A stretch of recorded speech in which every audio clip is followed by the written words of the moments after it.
number 1 in ESPN's way too early NBA power rankings. Guys, let's look at the West Coast. Notice the Warriors coming at number 8. And number 9, we have the Lakers. So obviously, Bob, former GM of the Warriors, and we're going to bring in Markieff Morris, who's currently on the Lakers roster. And I want to focus in on California here. Did the Lakers or Warriors need to make a bigger splash, Keith? I would say the Warriors, right? And I wouldn't really call it a bigger splash. They just need to figure out what they're going to do with Kuminga, right? Are they going to keep growing him and make him an integral part of this team, or are they going to keep playing the up and down, you're not ready, you don't fit game? I think that's the main focus with the Warriors. Like you have to re-sign them and go get some assets to be able to fit around these guys, or you just have to just let them go and teach them more how to play with these guys. I mean, obviously it seems like it doesn't work at times, so I think that's the big thing. Obviously, everybody know the Lakers need a big, and that's the most important thing for them. They don't need to move too many core pieces around because about a month ago, people were picking the Lakers to win the championship. So I don't think they should, just erase that part of the team. Just bring in the big, and it's obviously the Warriors with Kuminga. That's the biggest thing. Yeah, I think it's easier for the Warriors. I like what Markieff said because they have Kuminga in their control, right? So you can either keep him, and they have the ability to do that, or sign and trade him and decide if they get something back. So they have an easier ability if it's about Kuminga, because he's probably the easiest piece to elevate the Warriors, because Butler, we know what he's going to do, and Draymond and Curry, obviously, and Podziemski. They've got all these guys around him. I think the team is well built. But Kuminga is kind of that X factor. He's been talked about for, you've talked about Stephen A. quite a bit of what he can be. But if he's not going to be, then what can you get for him? The Lakers is, I think, tougher fix. It's easy. We can sit here and we can all say, Lakers need a big. Okay. As a GM, you go, okay, yeah. Okay, now what? Right? They had the idea of trading for Mark Williams, and they offered up quite a bit. And they decided that wasn't a good idea, and the medicals didn't look right. But I can't sit here and say it's easy to go get a big right now that can actually impact winning, that Luka Doncic wants to run the pick and roll with, and LeBron James, that they can play at the 5. The Lakers team wore down because Jack said, they stopped playing a 5. And LeBron at the 5 can work. It's like Draymond. These guys, it wears you out. LeBron's a fantastic player, but him at the 5 is very tiresome. Mm-hmm. So how are they going to go get a 5 that actually impacts them for a team that has championship aspirations? That is easier said than done. They're holding vastly different hands. The Warriors have up to 4 first-round picks they can trade. They've got pretty much their whole portfolio. But they've also got 3 star players in their mid-late 30s. And they already gave up a first round. They don't have a pick tonight. They don't have a pick tonight. Yeah, right. But they have their picks going forward. Yeah. The Lakers, their sort of franchise player is in his 20s, Luka.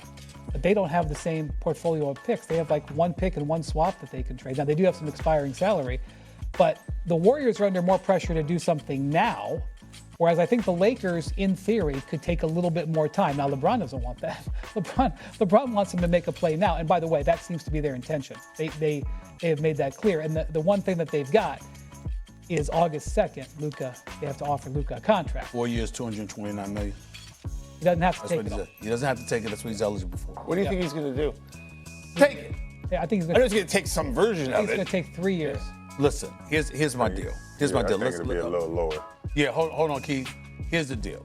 So if you're the Los Angeles Lakers, right, you need a big. You just need a big. We know this, okay?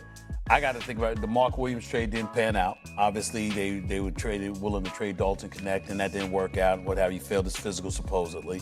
So, ironically, they don't have a first-round pick tonight. They have the number 55 second-round pick. Their pick tonight. We'll leave that alone. Is in Atlanta for Anthony Davis. Tonight, the Anthony Davis trade finally gets paid There we go, right? So now here you have it. You've got the Al Horfords of the world, the Lou Cornettes of the world. They're not the only team that need a big, but they desperately need a big. Here's what I would tell you: we got to watch out for the Los Angeles Lakers. That's why the Lakers would be my answer to this question instead of the Warriors. Dallas is not going away. They're coming. You do not want to be in a situation where you acquired Luka Doncic and Dallas looks better than you. That's a motivation. That's some motivation right there. You can't have that Dallas flourishing and the Lakers going home in the first round when you made that move. Now, I understand for business purposes, okay, Luka's going to sell. And you got a new billionaire owner to purchase the franchise for $10.1 billion, okay? I got that part. I get all of it. But in the end, just like we said about Dallas, Luka can't be thriving, but Dallas home watching them. They'll want to do some harm to some people, Nico included, okay? That can't happen. And it's in reverse, too. If you Luka with the Lakers, you don't want to be home, but Dallas is ascending. That's what we have to watch out for. That's why I would say the Lakers. But we didn't know the Cooper flag was going to come, so you can't hold that part against. No, what I'm saying to you is that if you're the Lakers, no, I with get Luka it, but I'm saying Doncic, you don't want that. Some things landed their way. As the famous meme goes, we don't care. Okay, you got to do something. I mean, if somebody trades for you, okay, and they say you can leave, and they're thriving without you, and you're not thriving where you are. That's not good. Yeah. That's not good. You got to make sure that don't happen. Fair enough. All right, we got to go, guys. When we come back here on First Take. Lakers need to accomplish here in the next week or thereabouts to become championship contenders. They need two things. They need a center, and that is priority A. And then, of course, they need some perimeter shooting here. Now, listen, they've got expiring contracts to go out and make a deal over $60 million. Keep an eye on the draft pick they have in 2031 or 32. We saw they tipped their hand in the Mark Williams trade that was voided back in February, that they are willing to go out and make a big deal if they can get a center for Luka, a lob threat, rim protector that they sorely needed. What feels realistic, Wendy, here in the next couple weeks? Well, if the Lakers are committed to playing Luka Doncic and Austin Reeves, and it seems like that they are going to need some defensive protection from them because teams are going to attack there. So ideally, you could have somebody that could defend a little bit more on their perimeter to use them, and you need a backline center.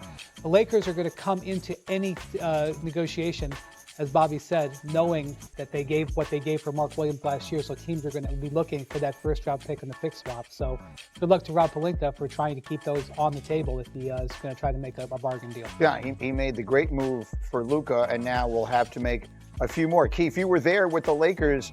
Yeah, I'm gonna ask you a complicated question. I understand it's not easy to answer this honestly. How close did you guys feel? The Minnesota, that we sort of described it as a bad matchup. How close did you guys feel to being a championship team? We felt extremely close, honestly, right? The matchup, like you just said, was the big thing. But if you look back at a couple weeks before we started the playoffs, we played OKC in OKC 2 games. One of the games we won by almost 20. And another game, Luka was teched out of the game in the fourth quarter of a really good game. So they didn't bother us that much. So with that being said, I felt like we were super close.